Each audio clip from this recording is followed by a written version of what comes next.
Alright everybody,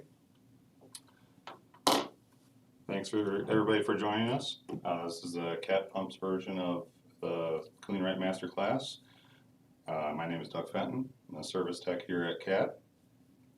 Today we're going to go through how to pull apart your pump, put it back together. Basically we're going to concentrate on the fluid end, and then I'm going to do a little troubleshooting with you guys. I'm going to show you some parts. Until the end of that, I'm going to ask you guys to hold off on questions. And troubleshooting end, we should be able to actually, I might answer some of your questions while I'm doing some of that. So some of you may be novices, some of you may have done this before. Just bear with me while I go through this. And we'll do some troubleshooting, and then I'll try and take as many questions as I can in the time we have. So here we go. Bear with me, guys. I'm going to have to pull the camera down here just to get a better shot of what I'm actually doing down here. Yeah, right about here.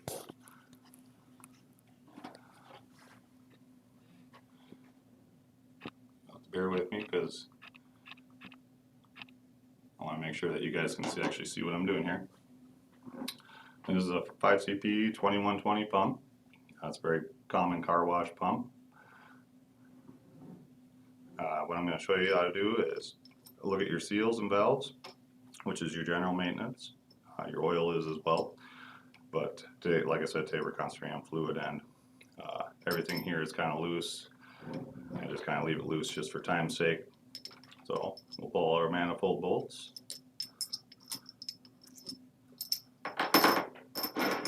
Set those to the side. And the 5CP, this is a 6mm manifold bolt, if you guys are wondering.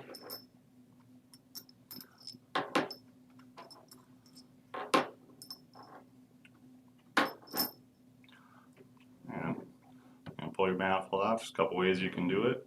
One little trick is just turn the shaft, and it'll actually loosen up your manifold a little bit. And I'll just take a couple screwdrivers. Pull in here. Try and keep the camera angle on this so you can see what I can do. I'm doing here. Pull that off.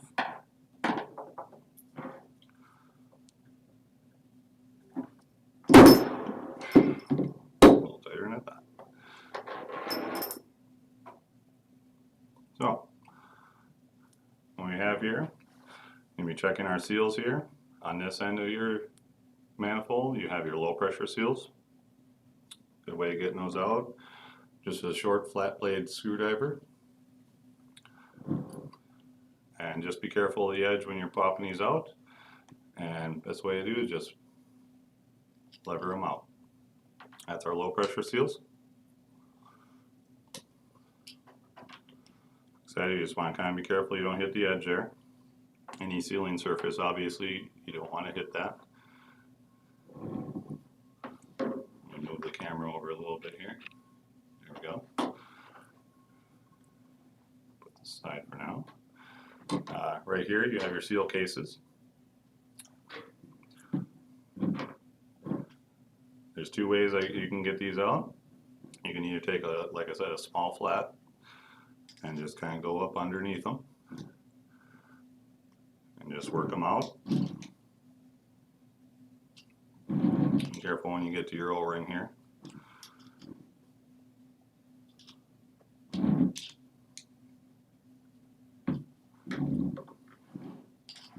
Another way, actually, is if you have a reverse pliers. Example, that's one that we actually sell on our site. You can actually put it in here. Just make sure you don't put it in the low pressure area. You should be clear. Like I said, you want to put it actually right in the area underneath it. So you can kind of see your low pressure area here. You just want to put it down up underneath that. Hold in and you can pull them right out. So that's one seal. Seal case. Another one here. Another one here. And you notice on these they have another O-ring on them. Just going to take a little pick, pull these out.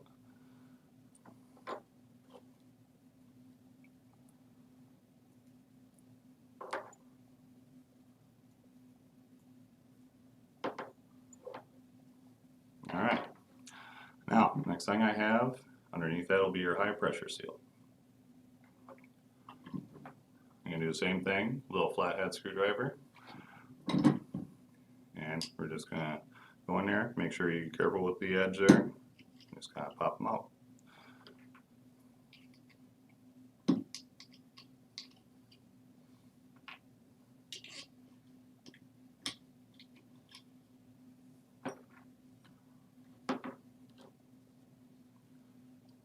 There you have it. There's your low pressure, your high pressure, and that's your seal case O-ring.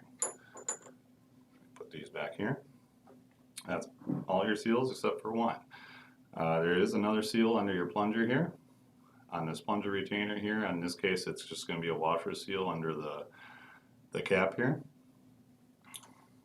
In this case, on this pump I'm going to take just a 10 millimeter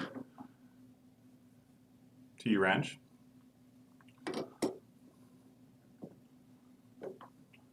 And unscrew that.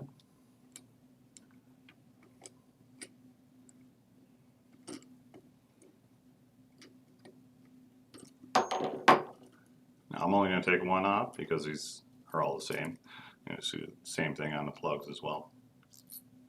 Your plunger. And then there's this little washer seal right here. And there's going to be three of those as well. So if you look at this, it's basically a seal kit, except you're going to have two more washer seals. In this case, it'll be your high pressure, your low pressure, your O-ring for the seal case, and a washer seal for the plunger. So when I get into troubleshooting, I'll be showing you guys some different seals. I'm going to show you normal wear and abnormal wear, just to kind of show you what you're looking for, just to make sure that your pump is going to be running just fine.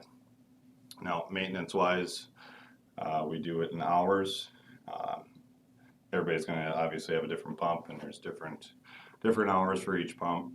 You can look that up in the service manual usually, and it'll tell you how many hours that you should be checking. There's a maintenance schedule on the back of all our service manuals. So next thing I'm going to do, we're going to get into the valve.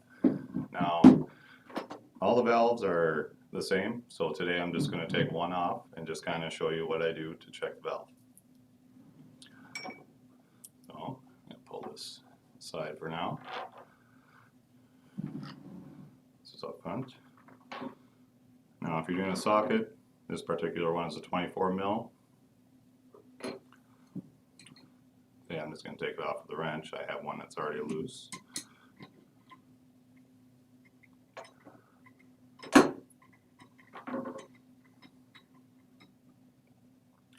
There's your plug, and this has an O-ring on it as well. Put that there for now. Now, inside that you can see there's your valve. What I usually do is I'll take a needle nose. I want to get on the inside lips of this retainer and just pull. And there's your whole valve assembly.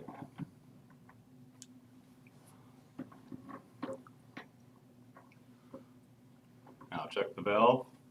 See if I can get a little closer up for you. Another just small flat. I want to get it on top of the actual valve. Hopefully you guys can see this, but I also want to get it under this rib, and then basically just do a twist, and it should come loose from the seat.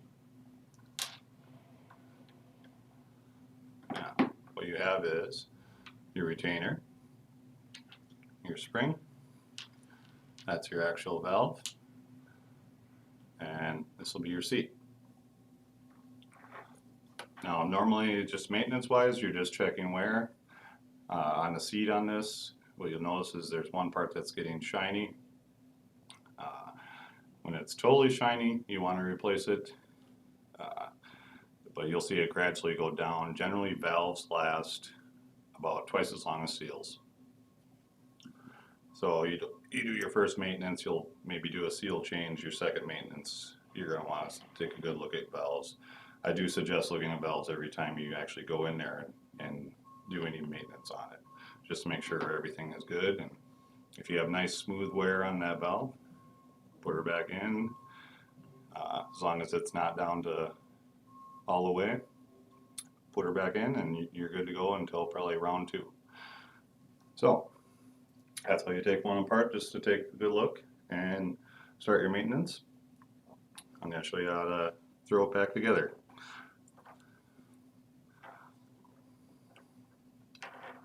So on your valve, we'll just put that back together first. Take your little valve, seat it into there, put your spring on top, retainer goes over your spring and your valve,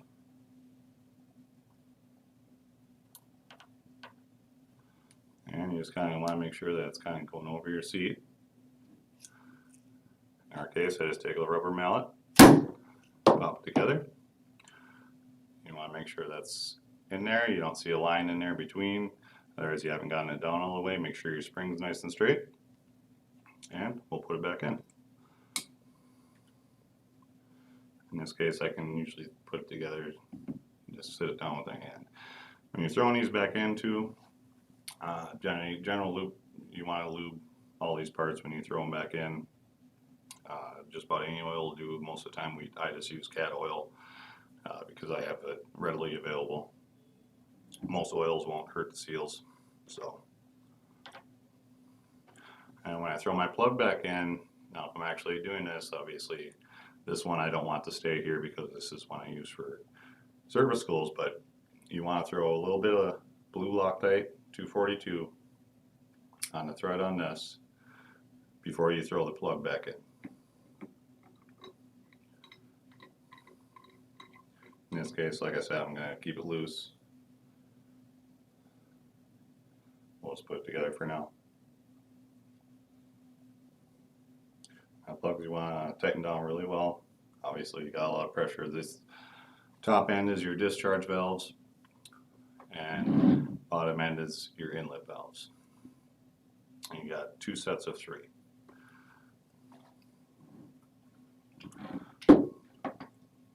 Now I'm going to throw O-rings back on my seal cases.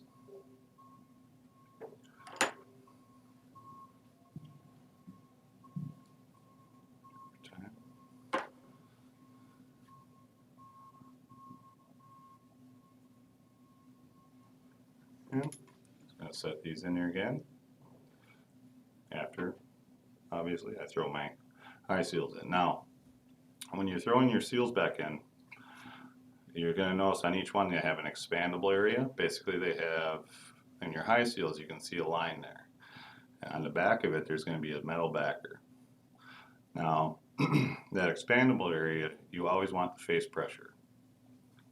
What that means is, when your pump's running, we'll throw this here. When your pump's running, your pressure is always going to be going back at those seals, back towards the drive end. So when I want to do this and I set my seal in, I want my expandable area to actually go facing that pressure. The pressure acts on those expandables and makes them tighter the more pressure that you have. So, throw this in, expandable line face down, metal backer up. First question. Don't come and jump on the dragon.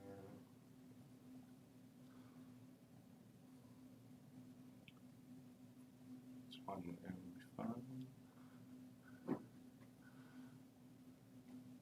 That water leak in my cap. Sorry guys, I'm looking at a question here.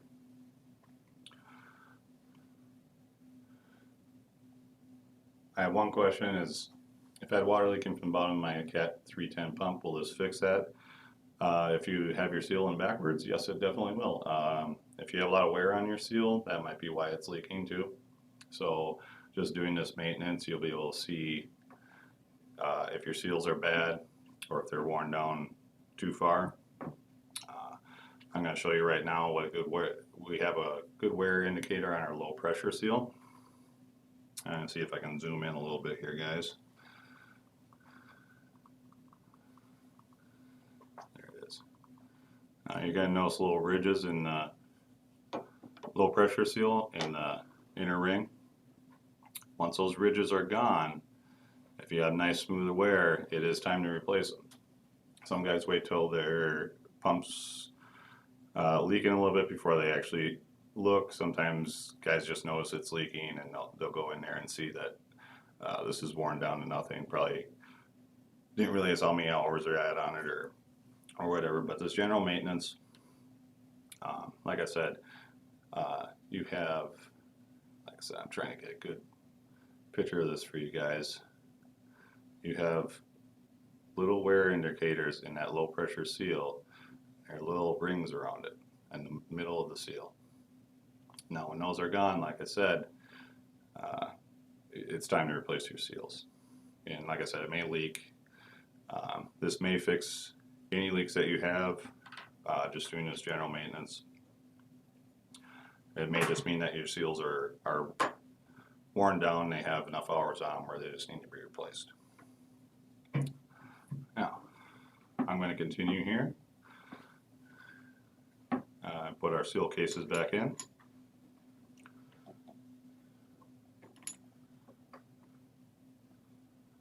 And this, like I said, it's always an expandable. You can see a spring on the low pressure area.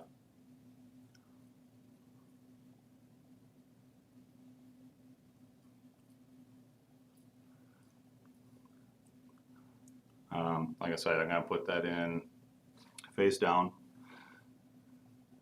I want my expandable face down because it's going to go at that pressure. I'm going to throw these in. I'm going to start troubleshooting, guys, too. I'll get to your questions in a sec. I may actually, like I said, answer some of your questions while I'm troubleshooting. I'll try to start answering some of them as we go, too, but next thing is troubleshooting. Like I said, I may answer a lot of questions then. Yeah. Next, I'm going to put this washer seal back on there. In this case, put it back in the plunger. Now on your plungers, you also want to put a little blue Loctite there. Holds it in place. If you guys have any questions or if you're not comfortable, I know some guys have, when they're dealing with ceramics, they're not comfortable with how tight it has to be. If you go on our website and you actually go in the pump you want, there's technical bulletins. Now there's one technical bulletin, it's number 74, that has all our torque charts on it. It'll tell you the torque for every screw that's on here, basically, your manifold bolts, your plunger bolts, everything. So if you're not comfortable with how tight this goes on here, you can take a look at that.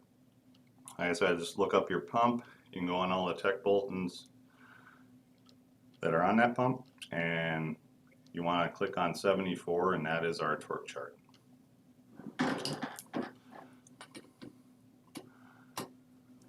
Sorry guys, I'm going to put this back in here. Now when I first put this down, I'm just going to do it kind of hand tight, and when I'm putting it back together, I always hand tighten stuff. Like I said, when if I have a torque wrench or if I'm trying to figure out the torque, we have a torque chart, number 74. It's in our tech bulletin forms online. This one I'm just going to do a little snug. Put our manifold back on.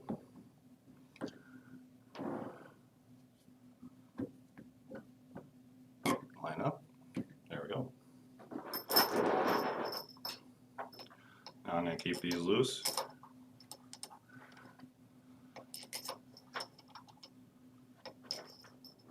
Actually, keep this off in case I have to go through questions here. I'll put that to the side, guys. And I'm going to start pulling out stuff for troubleshooting. Now, the seals that I'm bringing out, I'm going to bring out seals and plungers in different valve wear.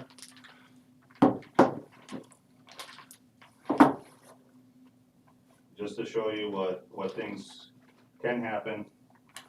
And when you're, like I said, when you're looking at maintenance, if you see some of the signs like this, it's a good indicator you could have something wrong. Your system may have some issue. Your feed may have some issues. A lot of this has to do with how you feed your pump. Now, first one up would be run dry.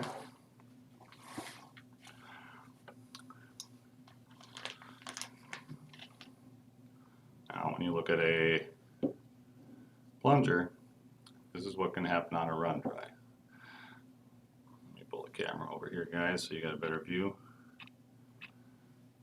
Hopefully you guys can see some of this stuff.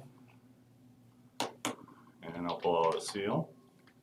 Run dry, simple thing. All our pumps need to be primed before they're run.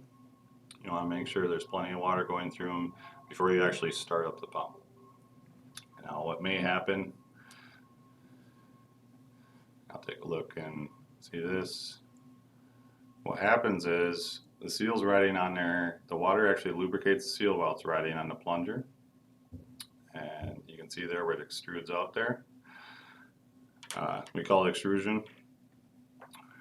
Basically, the seal starts getting really hot from the friction, and it'll start basically destroying the seal. It'll start melting onto the plunger itself. You can see the seal material on there. And that destroys your seals. Like I said, it's very important to prime your pump. It's basic run dry. Sometimes it happens because something in the system goes wrong. Sometimes it happens because the feed's just not going, or any number of things can go wrong. Could be a bad accident where someone forgets to turn a valve or anything. Anything of the sort. Basically, when your pump's not primed, it'll start running dry. And our regular MBR seals, this is what will happen to them. Now, another thing you might notice, this plunger is cracked. We call that thermal shock. So anything where your pump's heating up and the fluid end heats up, and then all of a sudden you get water that comes back in that's cold water, that'll crack these.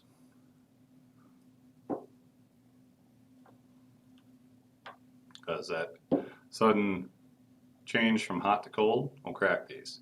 I know guys are asking questions right now about 310 stainless. I'll just take a moment. Actually, we'll get straight into eroding of the manifold and see if I can get a good enough camera angle on this. I'm just not sure if you guys are going to be able to see it. Basically, when you're looking in here, you look at your manifold.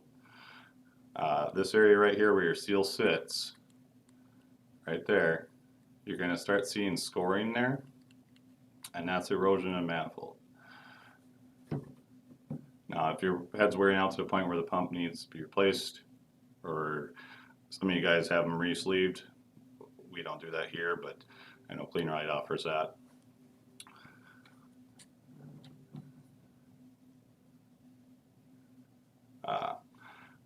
Basically, this happens on every pump. Erosion is going to happen no matter what. Water always wins. And it starts just making lines where your seals sit, and even in your valve seat area. Now, like I said, this is really hard to show you on camera, but what you're going to see is where that valve sits, right in there. on the top end there, and like I said, where your seal sits, right on the top end here, you're going to start seeing lines, and you're going to start seeing just kind of little chunks sticking out of where the seal is, right around there. And that's just water that's starting to get around the seals. It all depends on your water quality, what chemicals you're pumping through there. It all depends. In this particular pump, the 5CP with the W head, we do a one-time replacement on it, no questions asked. If you do have heads that have an R on there, that's one that we replaced. But if you have this 5CP pump, we do replace the heads on these. If you do get a 310 with the S on it, it's basically a sleeve pump that we offer. That one, we do one-time replacement on it as well. And we also have a one-time replacement on a 310B pump. Now 310B is just a special brass. They don't tell us what's in it, but they've been holding up really well to that erosion. They're basically very resistant to erosion. Like I said, in this case, you get a one-time replacement, no questions asked if you send it in. You can ask Kleen-Rite about that, or any of our tech guys. Like I said, it has to be a 5CP2120W manifold.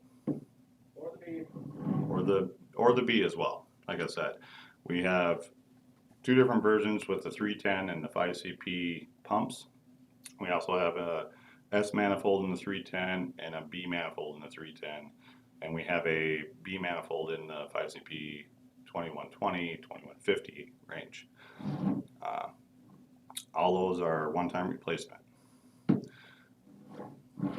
So like I said, erosion, when you look, you want to look in that seed area, and you'll see that there's a bunch of lines going in there. It's basically water getting around. There's nothing you can do about it. It's inevitable, but like I said, we have, with the sleeve pumps and the B pumps, they're very resistant to that erosion. Now the question is, what is the advantage of 310 stainless?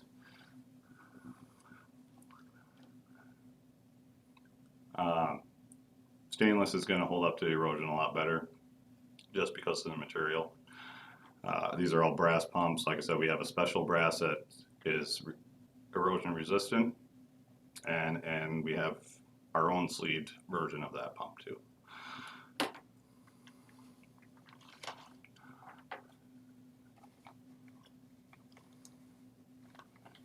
Now, run dry, we've gone through that. On that side, I was going to talk about cavitation. Now, cavitation, again, this has to do with how you feed your pump. Cavitation occurs basically when you get air in your water, you get cavitation in there. Creates air bubbles, and sorry guys, I'm just moving the camera. I'm trying to get you guys as close to view as possible so you can see what I'm doing.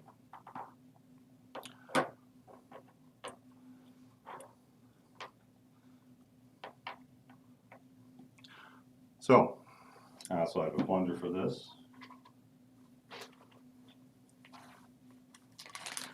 What cavitation is just air that's gotten into your water. Now what that does, and that's why we always recommend gravity feed pumps. Basically, the more you churn up your water, the more air is going to get in there. If you have leaks in any of your plumbing, you're going to get air in there. Air is your enemy as far as these pumps are concerned. Basically what happens is, and you'll see it mostly in your valves, you can see there, you start to see pitting there. Hopefully you can see that. Now when you do your maintenance, you see that pitting. If you see that it's too bad, you're going to lose your seal on your valve. Now that pitting is those little air bubbles. When the valve comes down, it actually implodes them, and it's vacuumed air basically. That vacuumed air is basically a force of TNT, only it's just a teeny bubble. And like I said, this is a stainless seal, a stainless piece. You can see what it does to it, hopefully. I said it's hard on the camera, but you can see it just kind of gouges out that area where your valve seals. Now another indicator on that, you'll start seeing on the side of the retainer, your valve starts moving because it's jumping. Because when your valve's going up and down, the cavitation actually makes it shift wrong. So you'll start seeing wear where you're on the side of your retainer there, and then your valve's going to move back and forth horizontally, which you don't want. Eventually your spring will go to. That's a result of cavitation. So if you're looking at your valves, you want to look for wear on this side.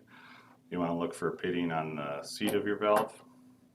And you can also see it on the valve on the back of it where its seat goes down into that seat right here.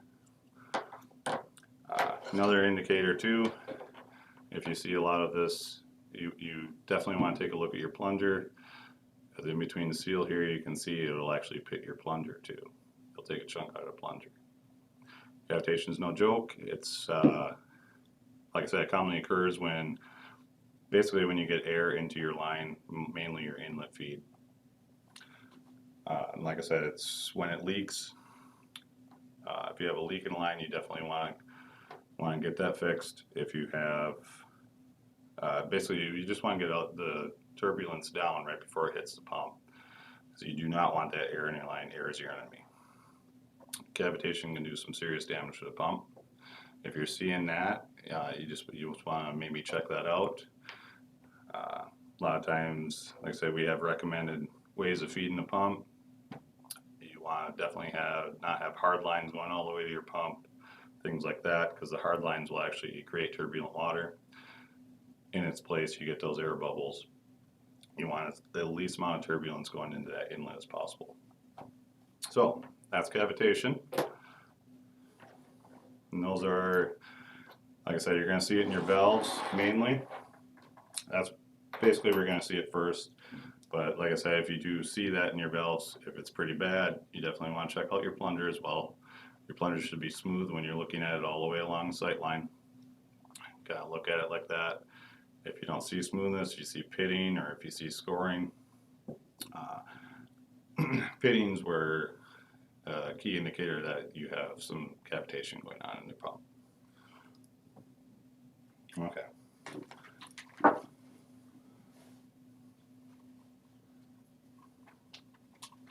Next thing we'll get into is abrasive. I'm sure you all know. One of the things we want to make sure we do is have clean water going through our pump. You definitely want filtered water. Sometimes, like I said, we see this in different ways people are feeding them. Different fluids that are going through there, like salt water sometimes will do this. If it's left on there, the salt will dry, and you get that little kind of sandy mixture on there. You definitely want to have good filters on there. Basically what will happen is we call it abrasives, and that minor sediment and all that stuff will actually start creeping into the seals. I think you can see there, you start seeing score marks along your seals. Like I said, you always want to see smooth wear on all your parts. That's an indicator that you need to actually look at your filter. Make sure your water is a little bit cleaner. If you're seeing this, there's usually the filter needs to go down a little more. Let's see if I can see this. This is the highest seal. You'll see it in your seals. You'll just see straight lines in there, and that's just an indicator there's too much sediment in the water. Like I said, a really good indicator is this plunger. This, I believe, we took off a saltwater pump. Salt kind of dried on there, and then when they started to pump up again, it just basically scraped against there. Call it abrasives. Like I said, you want as clean water as possible when you're doing a plunger pump. And there's different settings for filters for different pumps. Like I said, you kind of have to look up your pump and see And if you have any questions, we have tech guys here that can help you out, and I'm sure Kleen-Rite does as well.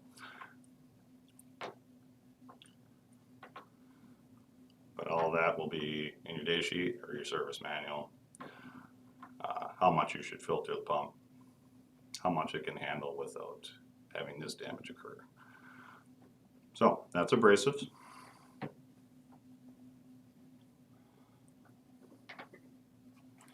Need one more here. I want to talk about heat.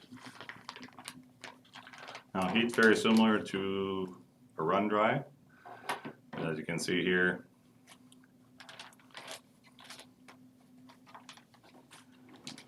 you have to watch your heat on your pump as well. Different seals are going to be able to take different pumps. I can tell you if you're melting these retainers, you have some serious boiling water going on. Like I said, it's similar to a run dry, except when you look at your plungers, it probably will not have the seal material left behind because it's not doing it from friction, it's just from the fluid temp. Now a lot of times this happens, and you can kind of see right on the edge there where it's just curling up. Like I said, you won't see a lot of it stuck back on the plungers. You will see that on a run dry from the friction. Key indicator here, obviously that's a problem. The valve will get will start melting, and it takes quite a bit to melt one of these valve retainers. One of the things that causes this is when you're doing bypass. If you don't have proper protection on there, if your pump is constantly running, basically what happens is, obviously, you see this on a lot of self-serves, sorry guys, I'm just gonna keep getting this backwards, there. See this in a lot of self-serves where they'll have the pump continually run. I see it in a lot of pressure washers as well. Now you have a bypass hose basically that will go from your unloader, when you have an unloader on there, to your inlet. And basically when you turn your gun off, it'll go back into that bypass. So just so your pump basically doesn't blow up. Your water has to go somewhere, and that's what your bypass is for. It'll continually circulate that throughout your pump head. So like I said, you'll have an unloader on your discharge here. You'll have a bypass hose going to your inlet, but it's circulating water throughout this manifold, and it's just circulating a loop. Now that friction, if you leave your pump on for too long, where it's in bypass mode, you only have so much water going through there, and the friction will actually heat it up past boiling, and usually that's when this happens.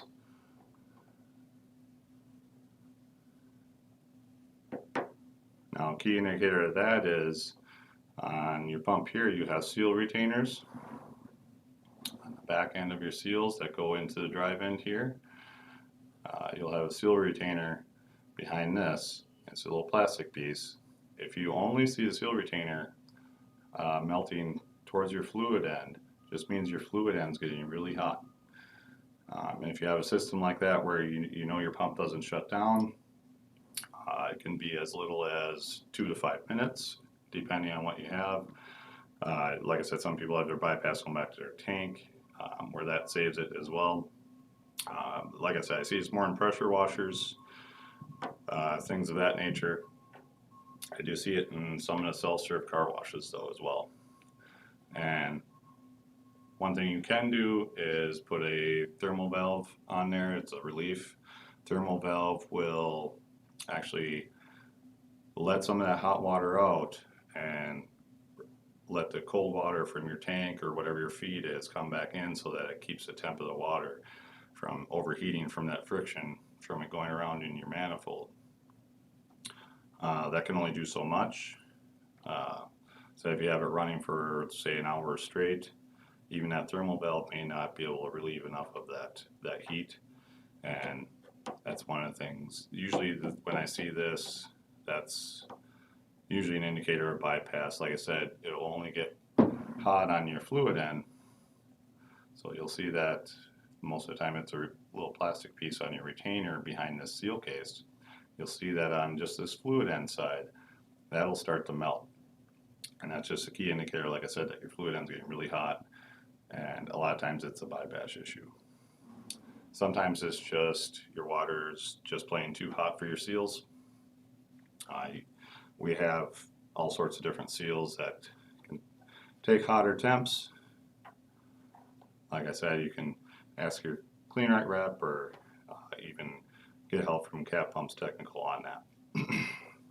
Okay, so that's heat. And like I said, these are all things that you're looking for in your pump. This is troubleshooting.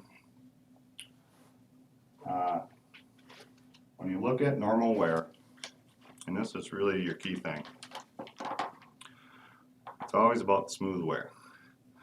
Now if you look in there, the seal is very smooth. That's actually normal wear.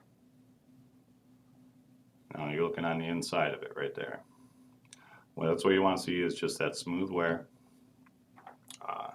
So on your low seals, you have little ridges on them that will be your indicator of how much, when it's time to actually replace your seal.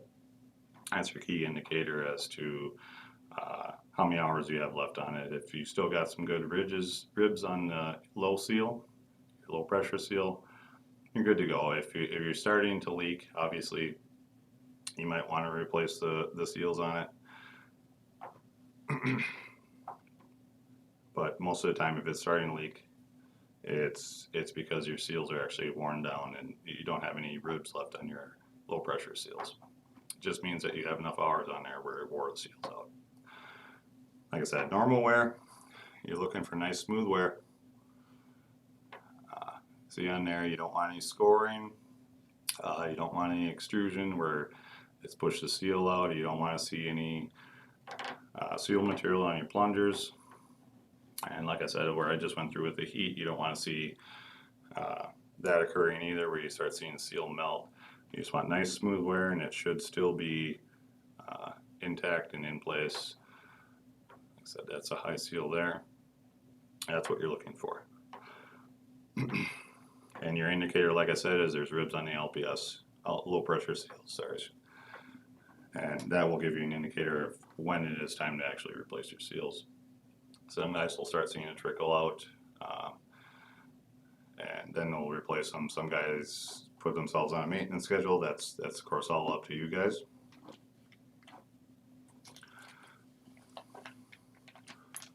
So it's a new pump. Another thing I get a lot of questions on, a lot of people will suddenly get a loss of pressure.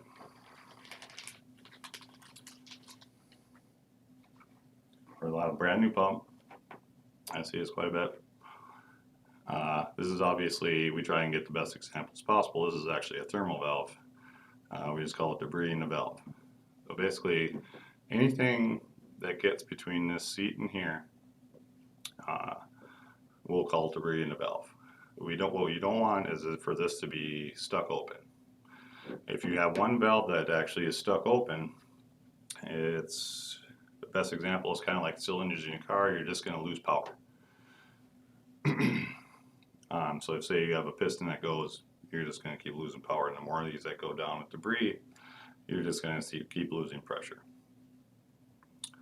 This is basically, you don't have the backer here, and I'll show you on this. Kind of throw up this. We have a cutaway of one of our pumps here. Let's see if I can arrange it here, guys. Like I said, you'll have to excuse me here. Camera's a little finicky. Okay. And I'm going to pull up just a little bit. Zoom out a little bit.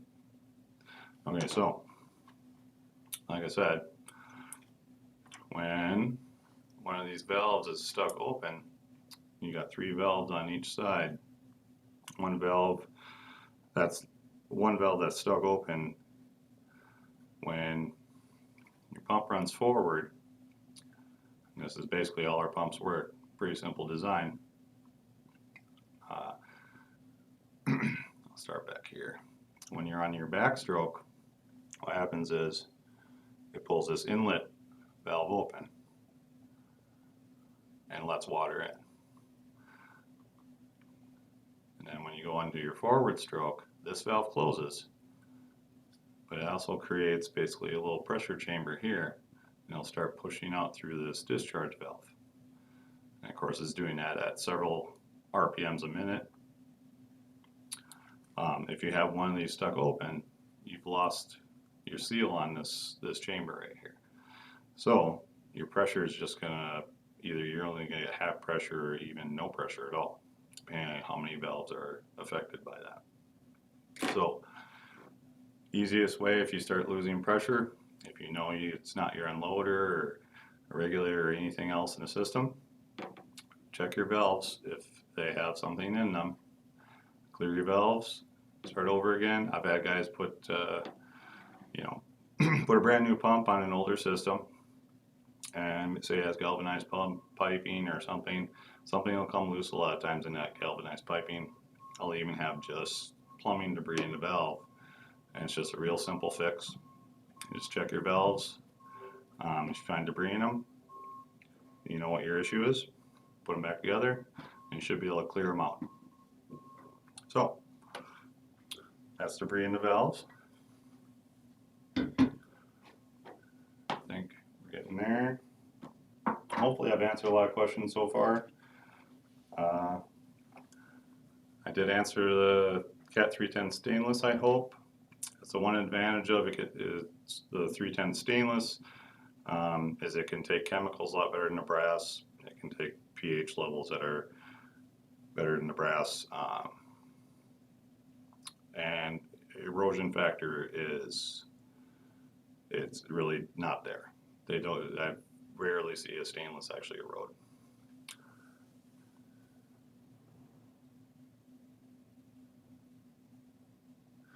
Okay, I have a question on a pump that is leaking oil. It's a drive-in question. Actually, let me bring this up again. So if you have an indicator where your pump's leaking oil, let me pull this view out a little bit so I can show you guys a little better, so you can see it. Now if you're looking at your pump, what we have here is, like, say if it's been leaking water for a little bit, sometimes that water will actually, say you didn't replace your seals on time, if you have oil leaking out of these case seals here, and right here you have, it's hard to see on this cutout, but that is your oil seal right there, and then this is your plunger rod. If you have a leak going, or maybe debris got down there or something, a lot of times this plunger rod will actually get scored up. So it's actually rare that I've actually had to just replace oil seals. You also want to look at this plunger rod. You'll see straight lines going, just straight scoring going back and forth on that. A lot of times that's the reason your oil is leaking. Obviously, if that's the case, you do want to replace your oil seal. It's been riding on it for a while, and you might get a little wear on that seal. You want to replace that along with the plunger rod. But a lot of times if you have oil leaking on here, you want to take a look at this plunger rod as well. If you see straight scoring on there, like I said, if you have leaks here, or any debris in that area between the manifold and that, it'll sometimes score this plunger rod right here. And that will actually obviously go on the oil seal. You're going to have a little bit of a leak there. Let's see. The ceramic plunger is damaged or has thermal shock. What are the symptoms? Like I said, thermal shock has a lot to do with heat. And you can see the spider web cracking here, hopefully. These ceramic plungers are actually very tough. They're solid ceramic. But the one thing that will take these out in a hurry is if you have high heat going, and all of a sudden there's an introduction of cold water like that. That's what we call thermal shock. Symptoms are you get a spider web cracking. It could be, as my heat example showed, it could be from bypass.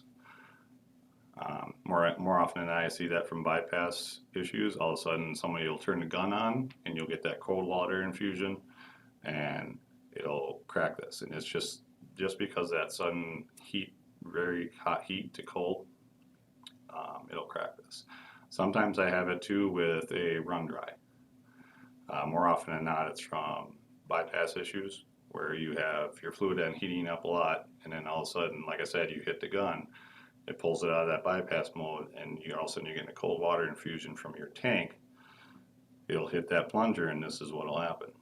It's that sudden heat to cold. So hopefully I answered that one.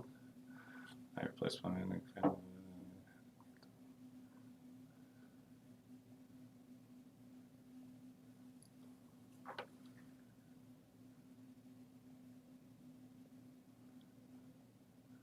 3535 self-lubricating, and yes, it's all our low seals actually come with a moly type grease on them, and the way our might better show you on the 310 model, the way our pumps work, they are self-lubricating, but they lubricate through water mainly. Our pumps actually have a weep hole between. This is your high seal and your low seal back here. We actually have a weep hole in the inlet here that goes in between those seals, and it will actually lubricate in between as well. So yes, our pumps are self-lubricating. Our low seal has a moly coat on it, but even when that wears out, you have water still lubricating seals on these. When you have a wick like that where you can oil it, that just helps you lubricate even more. It's just general maintenance. It's recommended, but they are self-lubricating as far as in between the seals. The water itself actually lubricates them because on cat pumps you have this hole that actually lubricates between the seals. That's why the seals actually usually last longer on ours too. And that's every pump that we have that's plunger. You're going to see that. And you will see the oil weep holes too. That's just an extra thing. It helps lubricate the back end of the low seal once that grease actually wears out. It just helps.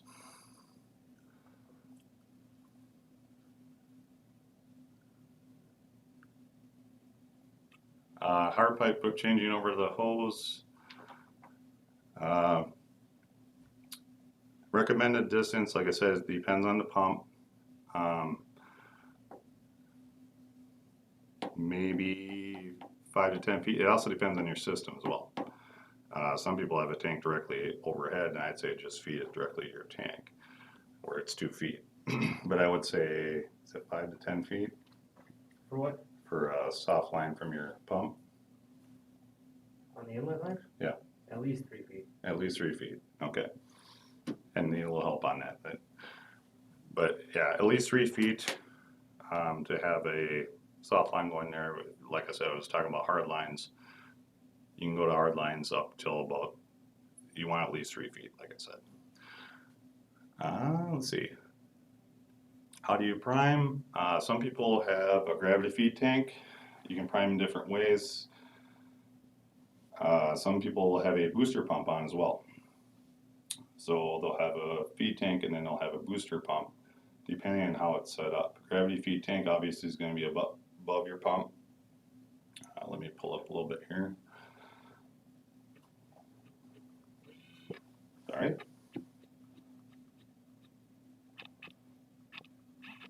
So there's different ways to prime your pump. Gravity feed is just basically going to automatically prime it. It will already, as long as your valves are open and you have that feed going directly to your pump, it's above your pump, that pretty much automatically primes your pump. Can we put the camera back up? Yes, we can. I think I'm done.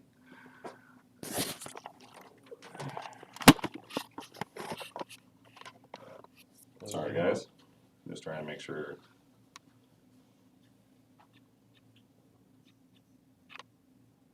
Now, if you have a tank feed or direct feed, like I said, it all depends. You just want to make sure that you get water going to your head before you start it. Gravity feed, if it's directly above your, like I said, going directly to your inlet from a gravity feed, it's already there. Sometimes you probably want to, like if you have a gun on it or something, or a nozzle, you want to just let it run through a little bit first before you start it. Shouldn't hurt it too much. Let's see. Fin replacement, installing new pump to engage with the molder.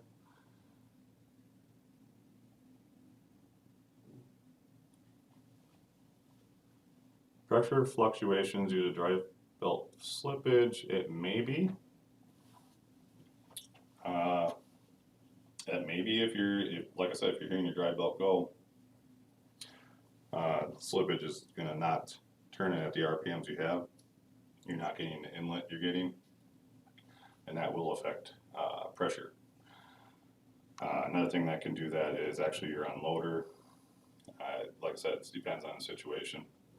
But if you know that your belt's slipping, yes, it can affect the pressure. You'll see your gauge kind of go up and down on it.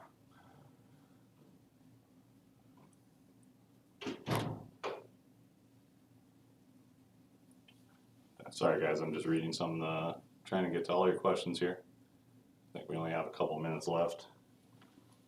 This one, on the call, it's at Master Tech. Yes, we can take calls to answer questions. We have tech available. We have tech available all the time.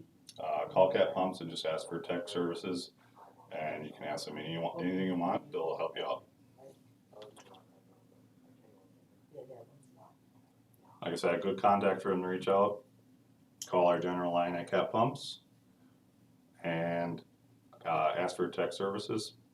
Those guys can answer your questions just as well as I can.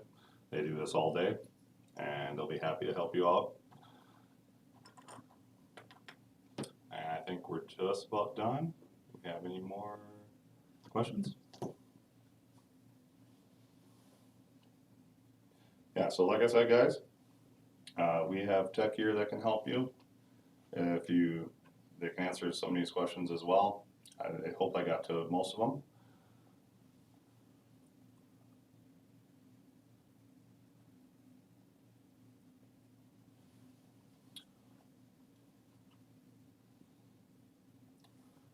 Pump RPM tolerance range, you can probably go 50 over or 50 under as far as RPM.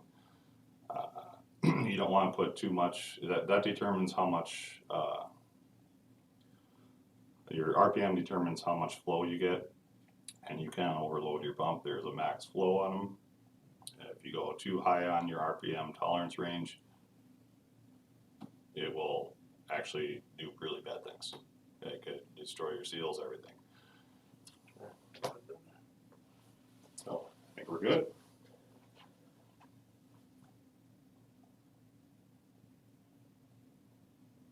Alright, just go in there and click the stop streaming. All right, guys. I'm going to sign off. Thank you guys all for attending. Hopefully I helped you out. If